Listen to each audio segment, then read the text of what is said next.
turma! É com muito prazer que venho continuar nossa conversa sobre ética e relacionamentos interpessoais.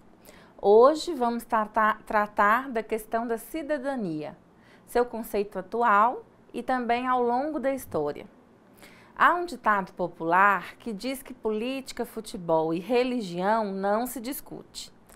Com relação à política, seria bom se repensássemos. É ou não adequado ou útil a discussão sobre a política? Acreditamos que sim, que política deve ser discutida no Brasil.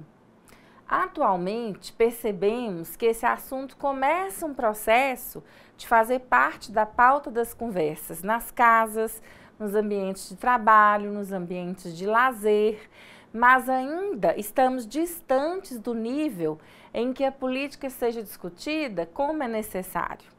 Política como ato de cidadania. É isso que nos interessa nessa disciplina e é isso que vamos tentar entender nessa aula. Vejamos o texto intitulado Analfabeto Político, de Bertold Brecht. O pior analfabeto é o analfabeto político. Ele não ouve, não fala, nem participa dos acontecimentos políticos. Ele não sabe o custo de vida, o preço do feijão, do peixe, da farinha, do aluguel, do sapato e do remédio. Que tudo isso depende das decisões políticas. O analfabeto político é tão burro que se orgulha e estufa o peito dizendo que odeia a política.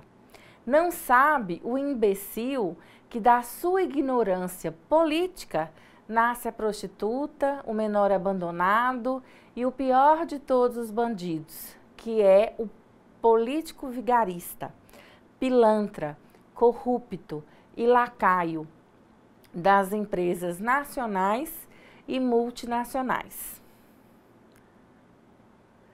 Existe uma tendência a excluir a relação direta entre política e cidadania, criando uma rejeição à política e valorizando somente a cidadania, como se os dois termos fossem diferentes, antagônicos. Mas há um vínculo, inclusive de natureza semântica, entre as duas palavras, que objetivamente significa praticamente a mesma coisa. A noção de política está apoiada num vocábulo grego polis, que significa cidade, e cidadania se baseia em um vocábulo latino correspondente, civitatem. Embora a origem etimológica seja diferente, os dois termos propõem que se pense na ação da vida em sociedade, ou seja, em cidade.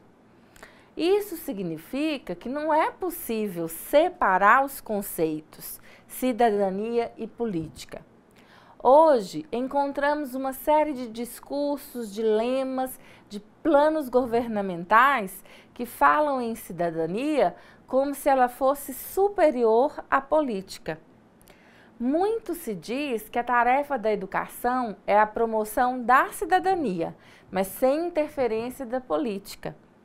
Não se menciona o conceito de política, como se ele fosse estranho ao trabalho educacional. Com isso, pretende-se dar à cidadania o ar de uma ideia nobre, honesta, de valor positivo. Sob essa ótica, política é sinônimo de sujeira, de patifaria, de corrupção. Claro que não é assim. Ambas as palavras e ações se identificam. Ainda temos essa rejeição ao conceito de política, como se esse conceito pertencesse a uma área menos significativa e menos decente que a cidadania. Ora, não se deve temer a identidade dos conceitos, pois só assim é possível construir a cidadania. No sentido político do termo quer dizer bem comum, igualdade social e dignidade coletiva. Assim, é necessário debater a política, e isso é debater a cidadania. Falar em política envolve também os partidos, mas não se esgota nos partidos. Política é toda e qualquer ação em sociedade. Portanto, toda e qualquer ação em família, em instituições religiosas, sociais, no mundo das relações do trabalho. Há uma diferença entre partidarizar e politizar. Mas a política, no sentido amplo de cuidar da vida coletiva e da sociedade, é sim obrigação da área da educação. Não pode a educação furtar-se ao mundo da política, porque isso implicaria diretamente a impossibilidade da cidadania. Para Gentili e Frigoto, a cidadania é responsabilidade perante nós e perante os outros, consciência de deveres e direitos, impulso para a solidariedade e para a participação. É sentido de comunidade e de partilha. É insatisfação perante o que é injusto ou que está mal. É vontade de aperfeiçoar, de servir. É espírito de inovação, de audácia, de risco. É pensamento que age e ação que se pensa. Mas o conceito de cidadania se renova constantemente diante das transformações sociais, do contexto histórico vivenciado e, principalmente, da mudança de paradigmas ideológicos. Por essa razão, é possível afirmar que cidadania não é uma ideia estática, mas uma ideia dinâmica. A cidadania, conhecida na antiguidade clássica, não é a mesma cidadania porque lutamos atualmente e que almejamos concretizada nas gerações futuras.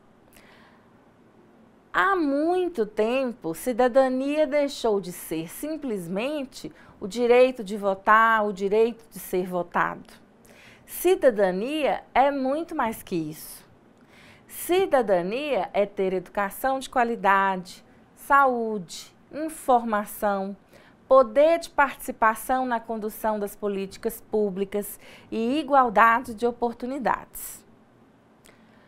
Como eu já mencionei, a palavra cidadania provém do latim civitatem, que significa cidade. Isso nos remete à expressão grega polis, cidades-estados antigos, tipo de organização a que ele é atribuído pela maioria dos historiadores. O conceito tradicional de cidadania, nessa fase, cidadania se restringia à participação política de determinadas classes sociais. Cidadão era o que morava na cidade e participava dos negócios da cidade. Não é errado afirmar que na Grécia Antiga, cidadania era confundida com o próprio conceito de naturalidade, visto que os cidadãos eram somente os nascidos em solo grego e só esses podiam exercer e usufruir dos direitos políticos. E assim era devido ao regime aristocrático dominante. O mesmo ocorria em Roma, onde se via claramente a exclusão dos romanos não nobres e de estrangeiros, que não detinham nenhuma espécie de direitos políticos. Nota-se, portanto, que tanto na Grécia quanto em Roma, a cidadania mostrava-se como um direito de poucos. Havia uma diferença entre o discurso teórico e a aplicação prática na sociedade. Na Idade Média, quando vieram as mudanças trazidas pelo feudalismo, logo no primeiro período, aquele que sucedeu à queda do Império Romano, a preocupação política cedeu espaço para a questão religiosa e a ideia de cidadania foi relegada a segundo plano. A sociedade de estamentos apresentava uma organização que incluía a nobreza, o clero e os camponeses, tendo somente estas classes direitos e privilégios diferenciados. Essa situação só se modificou com o surgimento dos Estados Nacionais. Nesse período, denominado historicamente como Baixa Idade Média, reaparece a noção de Estado centralizado e, com ele, a clássica visão da cidadania ligada aos direitos políticos. Contudo, as mudanças sociais que vieram das novas necessidades materiais, aliadas ao fenômeno da cristianização, passou a exigir uma reformulação do conceito de cidadania que já não atendia às demandas, surgindo então a semente do ideal de igualdade. Com o Iluminismo, houve um período de transição e de transformações políticas, econômicas, artísticas, contribuindo também para o despertar do ideal de liberdade. Movido por essa chama da liberdade, filósofos como Locke e Rousseau defenderam a democracia liberal, distante do direito divino e que tinha por base a razão. Aqui nós vamos destacar as ideias de Rousseau, que preconizava um caráter universal para os direitos. Muitos influenciaram essas ideias nas lutas políticas da época, sendo alicerce para os movimentos de independência de colônias americanas e de revoluções como a Revolução Francesa e a Revolução Inglesa. Porém, nesse período, diante do fato de que a sociedade ideal apontava desigualdades sociais, a cidadania também foi tolhida, de certa forma, de seu sentido mais amplo. Os séculos XIX e XX foram responsáveis por progressos significativos que repercutiram no conceito de cidadania. A Revolução Francesa e a Revolução Americana inseriram no contexto mundial um novo tipo de Estado, carregando consigo as ideias de liberdade e igualdade. Embora tivessem uma origem burguesa, auxiliaram na busca pela inclusão social. Aliado a tudo isso, despontavam as lutas sociais. A cidadania passa a manter um íntimo vínculo com o relacionamento entre sociedade política e seus membros.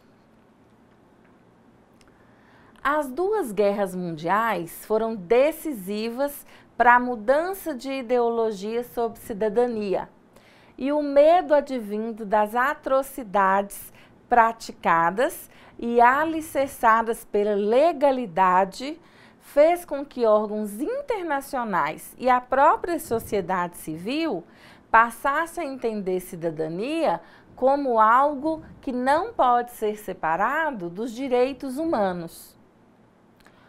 O conceito de cidadania passou a ser vinculado não apenas à participação política, representando um direito do indivíduo, mas também o dever do Estado em ofertar condições mínimas para o exercício desse direito, incluindo, portanto, a proteção ao direito à vida, à educação, à informação, a participação nas decisões públicas.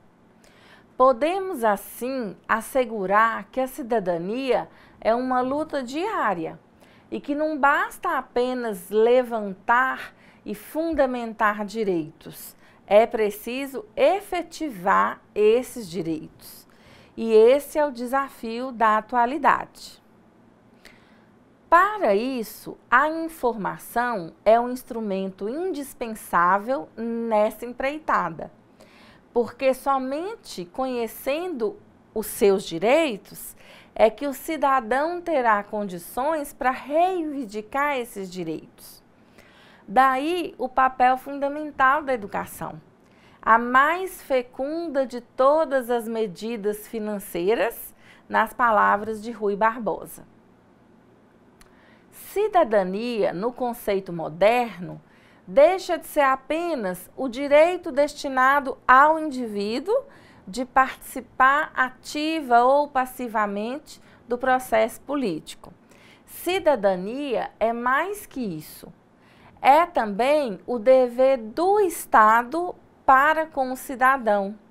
Dever, como eu já disse, de ofertar o mínimo existencial para garantir a dignidade.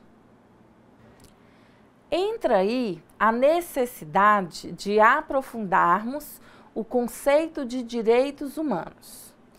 Os antecedentes históricos dos direitos humanos remontam ao iluminismo europeu, movimento cultural e filosófico vigente nos séculos 17 e 18. Nessa época, Rousseau realizou estudos em sociedades primitivas e nessas sociedades ele redescobriu valores perdidos pela civilização ocidental, como a liberdade, a igualdade e a fraternidade.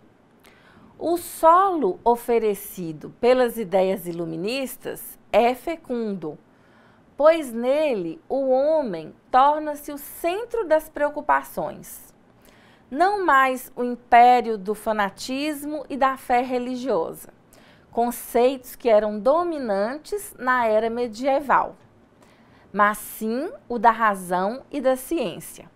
E nesse contexto nascem os direitos humanos. Alguns governos europeus, guiados por essas ideias, vão aos poucos, eliminando a tortura e a pena de morte.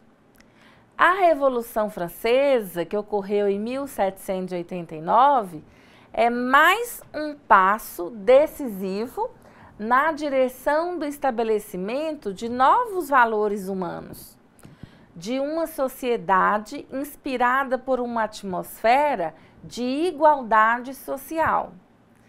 Sua famosa bandeira de luta é até hoje a que também os adeptos da luta pelos direitos humanos sustentam, que é liberdade, igualdade e fraternidade.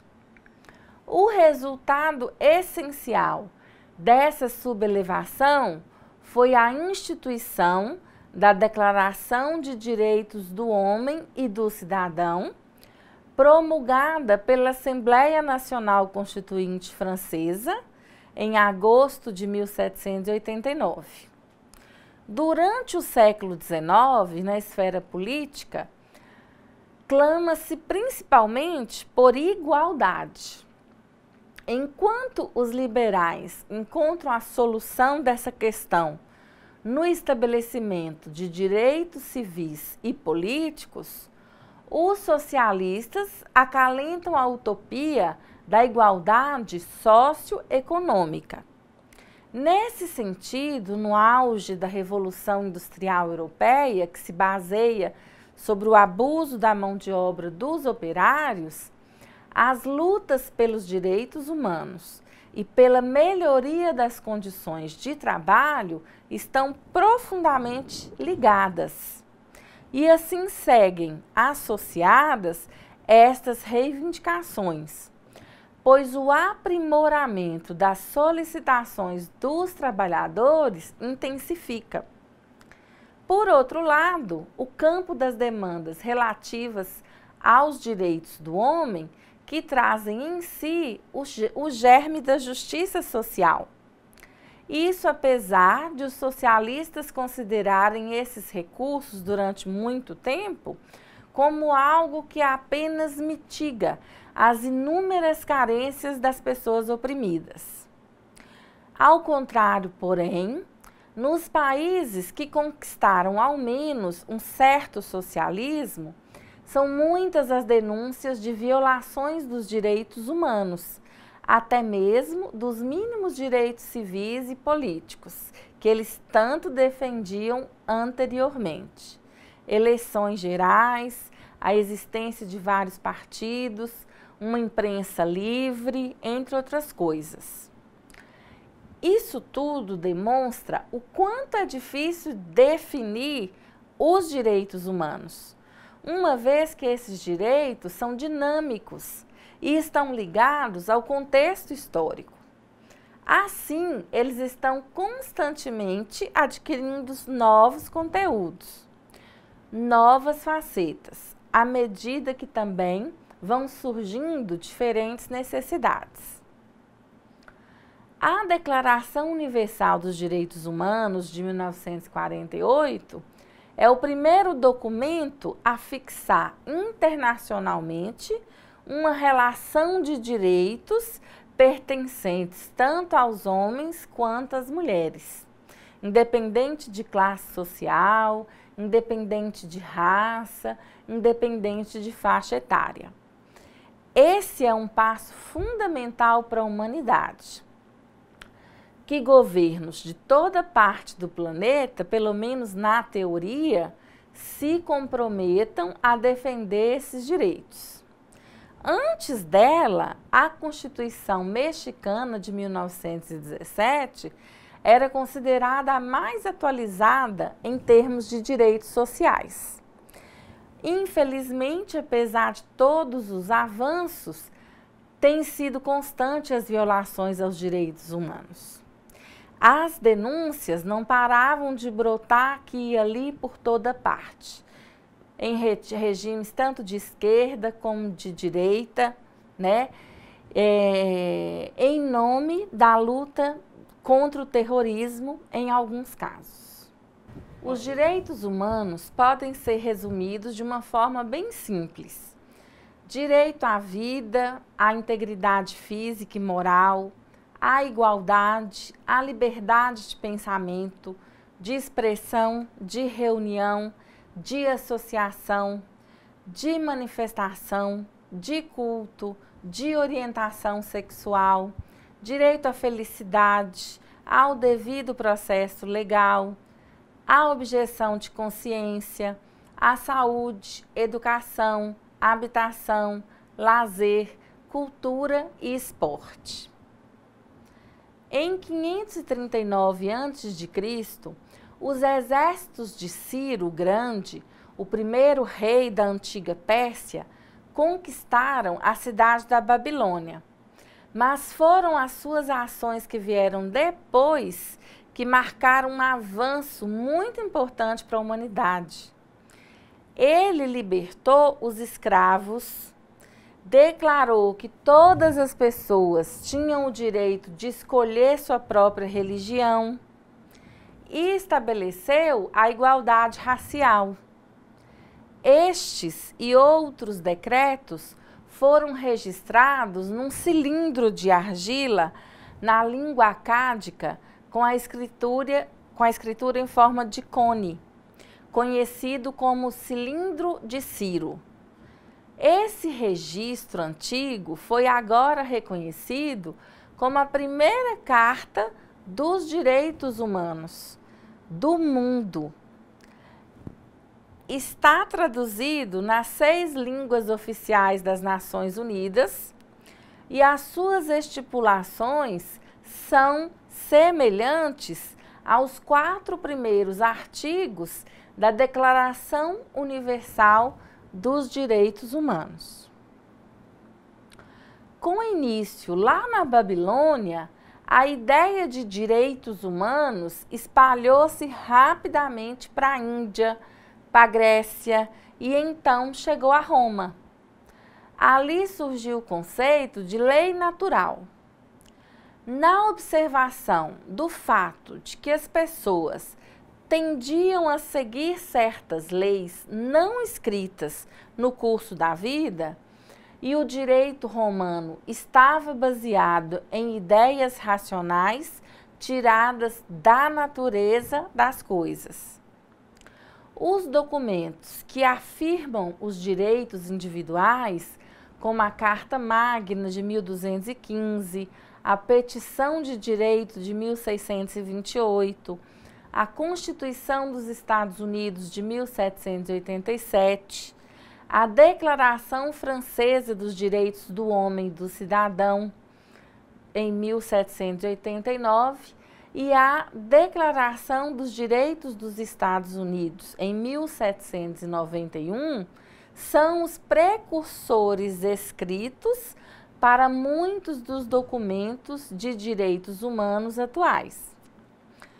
A Carta Magna, ou a Grande Carta, foi possivelmente a influência inicial mais importante no processo histórico que conduziu à regra de lei constitucional hoje em dia em vigor no mundo todo.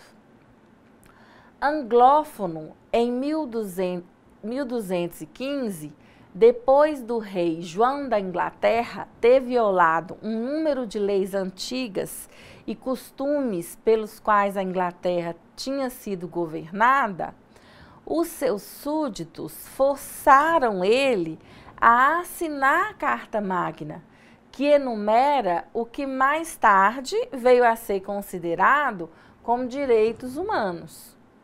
Entre eles estava o direito da Igreja de estar livre da interferência do governo, o direito de todos os cidadãos livres possuírem e herdarem propriedade e serem protegidos de impostos excessivos.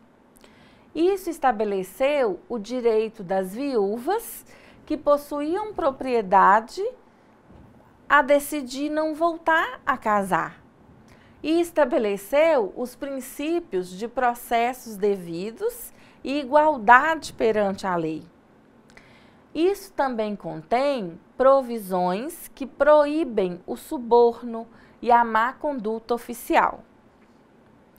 Amplamente visto como um dos documentos legais mais importantes no desenvolvimento da democracia moderna, a Carta Magna foi um ponto de viragem crucial na luta para estabelecer a liberdade. Em 1628, o parlamento inglês enviou essa Declaração de Liberdades Civis do rei Carlos I. O seguinte marco registrado no desenvolvimento dos direitos humanos foi a Petição de Direito, feita em 1628 pelo parlamento inglês e enviada a Carlos I como uma declaração de liberdades civis.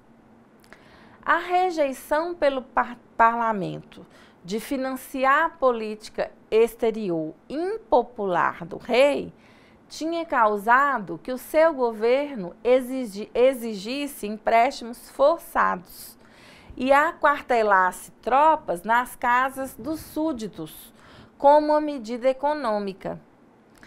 Prisão arbitrária, aprisionamento por oposição a estas políticas produziram no parlamento uma hostilidade violenta a Carlos e a Jorge Villiers, o Duque de Buckingham.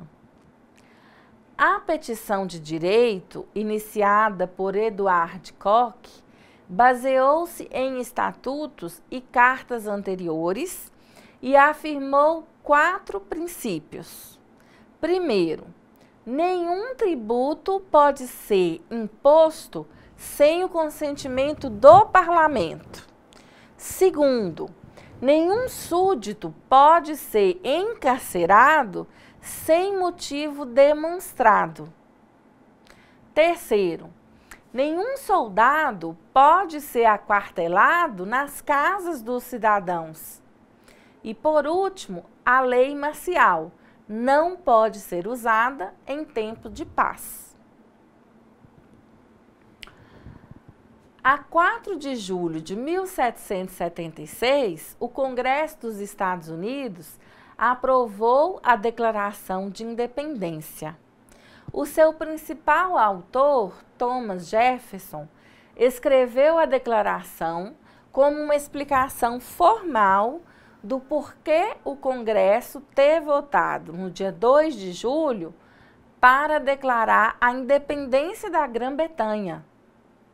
Mais de um ano depois de surgir a Guerra Revolucionária Americana, e como uma declaração que anunciava que as 13 colônias americanas não faziam mais parte do Império Britânico. O Congresso publicou a Declaração de Independência de várias formas. No começo, foi publicada como uma folha de papel, impressa, grande e que foi distribuída ao público e lida por esse público. Filosoficamente, a declaração acentuou dois temas: direitos individuais e direito de revolução. Essas ideias tornaram-se largamente apoiadas pelos americanos e também se difundiram internacionalmente, influenciando muito a Revolução Francesa. A Declaração dos Direitos da Constituição dos Estados Unidos protege as liberdades fundamentais dos cidadãos dos Estados Unidos. Escrita durante o ano de 1787 na Filadélfia, a Constituição dos Estados Unidos da América é a lei fundamental do sistema federal do governo dos Estados Unidos e o documento de referência do mundo ocidental. Essa é a mais antiga Constituição Nacional escrita que está em uso e que define os órgãos principais de governo e suas jurisdições e os direitos básicos dos cidadãos. As 10 primeiras emendas dessa Constituição, a Declaração dos Direitos, entraram em vigor no ano de 1791, limitando os poderes do governo federal dos Estados Unidos e para proteger os direitos de todos os cidadãos residentes e visitantes no território americano. A Declaração dos Direitos protege a liberdade de expressão, liberdade de religião, direito de guardar e usar armas, liberdade da assembleia e liberdade de petição, que proíbe a busca e a apreensão sem motivo, o castigo cruel e a autoinculpação forçada. Entre as proteções legais que proporciona, a Declaração dos Direitos proíbe que o Congresso faça qualquer lei em relação ao estabelecimento de religião e proíbe o governo federal de privar qualquer pessoa da vida, da liberdade ou da propriedade sem os devidos processos de lei.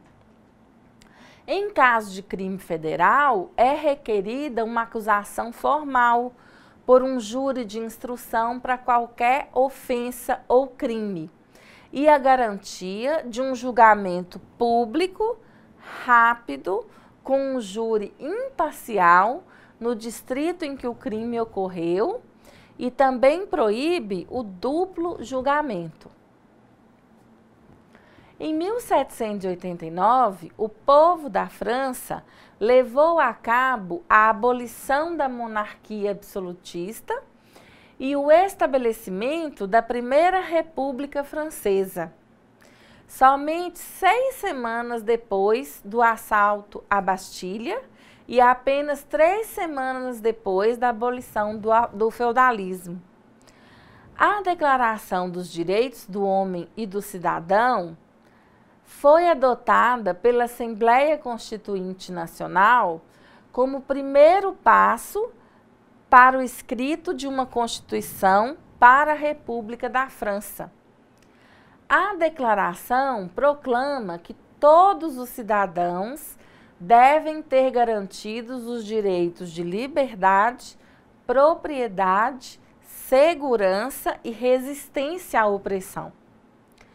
Isso argumenta que a necessidade da lei provém do fato que o exercício dos direitos naturais de cada homem tem só aquelas fronteiras que asseguram a outros membros da sociedade o desfrutar desses mesmos direitos.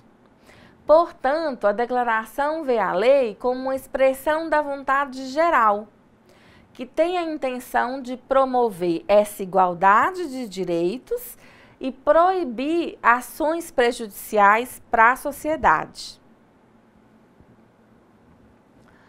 O documento original da Primeira Convenção de Genebra, em 1864, estipulava o cuidado de soldados feridos. Em 1864, 16 países europeus e vários estados americanos assistiram a uma conferência em Genebra a convite do Conselho Suíço Federal, com a iniciativa do Comitê de Genebra. A conferência diplomática foi celebrada com o objetivo de adotar uma convenção para o tratamento de soldados feridos em combate. Os princípios fundamentais foram estabelecidos na convenção e foram mantidos pelas convenções posteriores de Genebra, especificando a obrigação de ampliar o cuidado sem discriminação ao pessoal militar ferido ou doente, mantendo respeito para com eles e com a marca de transporte de pessoal, médico e equipamento distinguidos pela Cruz Vermelha sobre um fundo branco. A Segunda Guerra Mundial tinha alastrado de 1939 até 1945. E à medida que o final da guerra chegava, cidades por toda a Europa e Ásia estendiam-se em ruínas e chamas.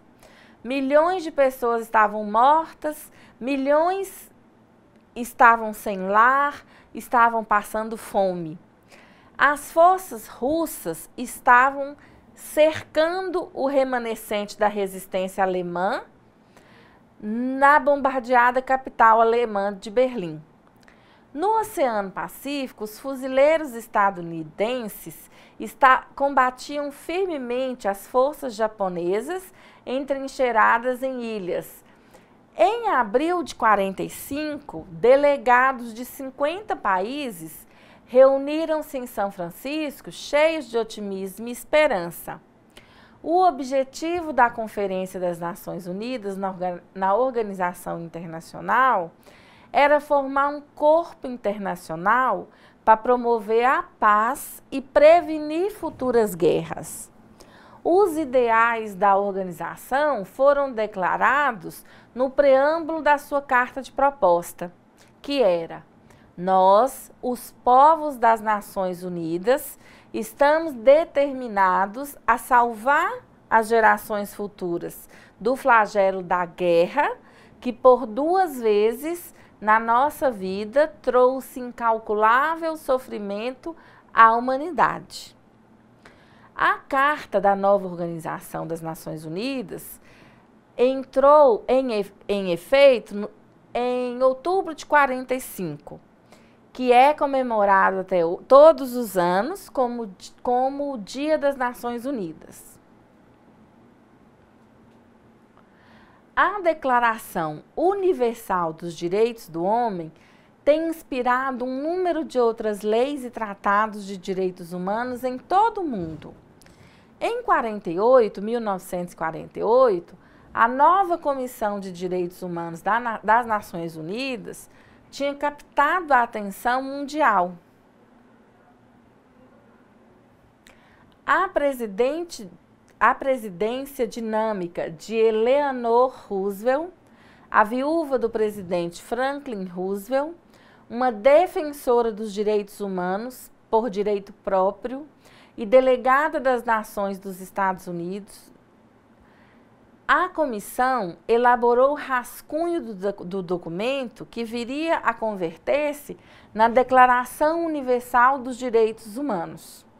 Roosevelt, creditada com a sua inspiração, referiu-se à declaração como a Carta Magna Internacional para toda a humanidade. Foi adotada pelas Nações Unidas no dia 10 de dezembro de 1948. No seu preâmbulo e no artigo 1º, a declaração proclama os direitos inerentes de todos os seres humanos. O desconhecimento e o desprezo dos direitos humanos conduziram a atos de barbárie que revoltam a consciência da humanidade e o advento de um mundo em que os seres humanos sejam livres para falar e para crer, sejam libertos do terror e da miséria, foi proclamado como a mais alta inspiração do homem. Todos os seres humanos nascem livres e iguais em dignidade e em direitos. Os Estados-membros das Nações Unidas comprometeram-se a trabalhar uns com os outros para promover os 30 artigos de direitos humanos que, pela primeira vez na história, tinham sido reunidos e codificados num único documento.